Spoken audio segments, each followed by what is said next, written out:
Hi, it's Christy Yoski from the Clinical Strategies Division, and I'm here to bring you this week's The Right Way Wednesday. We're going to talk a little bit about the documentation of health literacy and using the teach-back method and how you should document that all the way from evaluation throughout discharge. So let's start out with what is health literacy before we move into the documentation piece. It's really the degree to which your patient can have the capacity to understand, process basic health information and services needed to make appropriate healthcare related decisions.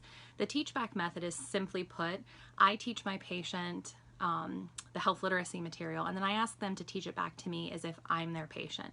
This will dispel any misunderstandings possible related to that education, and you'll be able to better formulate a plan for continued education and feedback based on the fact, can they truly teach it back without cues or without any type of compensation? Or if compensation is needed, then you understand that that needs to be a part of your plan of care as well. So really when you start with your evaluation, within your therapy necessity, it should be clearly stated that this patient does in fact need health literacy to be able to safely transition to the next level of care using the teach-back method. That's where you start. After you've done your therapy necessity, then you move to your short-term goals. And this is a great place to identify really specifically what you would like that health literacy to look like. Once you've done your evaluation and you've determined their cognitive status, then you can choose between, are these goals related to the patient? Am I going to be teaching the patient using the teach-back method? Or am I going to be working with the caregiver using the teach-back method? So let's start talking about some of those short-term goals. So let's talk about daily notes and billing next. I think this is probably one of the biggest questions that clinicians have. How do I document this health literacy and teach-back, and what do I bill? So in your daily notes, I think it's imperative to specifically state whom the education is provided to. So was it the patient caregiver, or specifically if you have to talk about multiple caregivers, you should be as specific as possible. And there are a couple of reasons. You want to make sure you have that detail when you're writing your overview on your progress note next. And then if another clinician is taking over that patient, either in the short term or long term, they really want to know where you've left off so that I can pick up the health literacy that you've just completed with the person that you've just completed it with and continue on. So in your daily notes, it's extremely imperative to talk about specifically what education was provided, to whom, and then what was the level of teach-back. So that will help you determine if there are more pieces of health literacy that need to happen with that same topic, or you can move on to the next topic.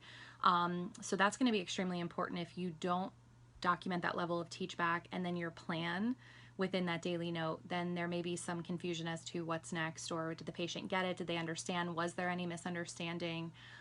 Were they able to teach it back independently, or did they need cues or compensatory strategies? Were they still using the document that you've provided them?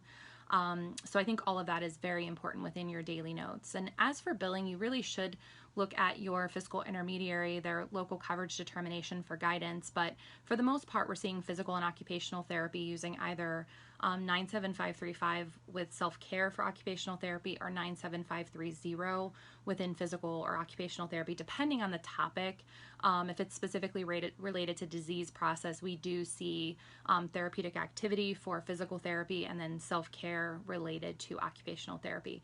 For speech with health literacy, we are seeing sometimes the cognitive skills development code being used. You have to be careful and really look at that local coverage determination, or LCD, for the proper diagnosis that supports and the documentation supporting that you anticipate that there will be some return of that cognitive skill.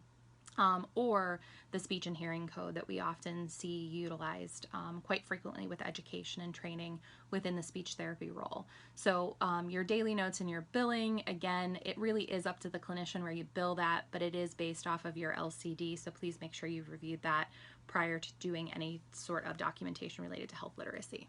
So moving on to the updated plan of care and progress notes. This is really where you're going to update those short-term goals related to health literacy and teach-back, making sure you update the status correctly in that task goal, and making sure that if continued education is necessary, that you enter that in that continued need for skilled therapy services. The patient and caregiver education piece, this is where you're truly going to update the health literacy, and you can give an overview of the education provided, so you can simply state signs and symptoms of whatever disease process and the level of teach back, but you want to be specific as to all of the education that you've provided I think we miss this on our progress notes a lot, and we just say historically that we educated the patient on reaching back for the wheelchair when they sit down, but yet in fact we've done a ton of education on their goals, on the plan of care, updates, discharge plans specifically. I think we miss. So in this last segment, we're going to talk about progress notes, updated plans of care, and discharge summaries. These are really great places to update your goal. So you're going to put in the new status of where the patient is with that health literacy and teach back. Most importantly, if there's still a need for continued services and they require continued education, you want to be specific in that reason to continue. Box at the top of the evaluation, making sure you state specifically what education is still required and why. So if they have been able to teach back pieces of it, but not completely independently, you want to talk about that your next step is to maybe even utilize the health literacy materials as sort of a cue for them or a compensatory strategy. You want to talk about what other education that you still need to provide, because I'm sure that you're updating the goals. You may start with signs and symptoms and then move on to something more complex, like being able to monitor their own vital signs and understand what to do if the vital signs are not within normal limits, and then what are those normal limits. So you're going to be updating your goals, short-term goals from that progress note or updated plan of care. Reason for continue, what education still needs to be completed and why. And then at the bottom, when you're talking about patient and caregiver education, be specific here. It's more of an overview of the daily notes. So where the daily notes, you would talk specifically about those signs and symptoms. In the progress note, you may simply just state that you've reviewed signs and symptoms with the patient and they were unable to fully teach back without using the health literacy materials. Therefore, you're going to continue that, but be specific. I don't think we give ourselves enough credit in this piece. We're constantly educating our patients, and I see that throughout the daily notes sometimes, but I definitely see that in treatments. And then when I look at your daily notes, progress notes, updated plans, or discharge summaries, it simply states that we've educated the patient on the importance of therapy, or that we've educated them to reach back to the chair. And we've done much more than that. So don't sell yourself short, and please make sure you document to the full extent on those progress notes and updated plans of care what specific skilled education that you've provided. And this will be a huge opportunity for you to do so. And then again, throughout, if there's any change in discharge plans and what education needs to be changed based on that. If someone is going home alone, you're going to provide a lot more education and you'll see a lot more documentation. If they're going home with the caregiver, that education will be tied more towards the caregiver, supporting and guiding the patient through that health literacy. And in your discharge summary, that's a really great time to summarize all of the education done throughout that plan of care. Again, toot your own horn, show the reader, the reviewer, that you've done all the education and what level of teach back.